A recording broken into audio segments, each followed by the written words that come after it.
всего, это люди так называемого серебряного возраста.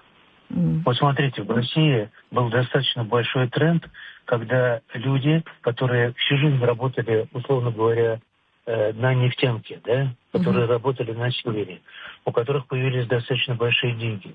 Каким был одно из самых популярных мест, куда оттуда переезжали люди для того, чтобы провести достойную старость? Сочи. Ответ Краснодарский край. Ну, не только Сочи. Ответ Краснодарский край.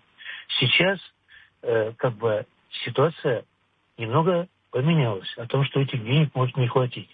И, условно говоря, я знаю достаточное количество людей, которые живут в Москве, которые уезжают на длительный период, условно говоря, они не могут себе позволить поехать, я не знаю, в Турцию на 3 месяца, да? Но они с удовольствием поедут в Абхазию.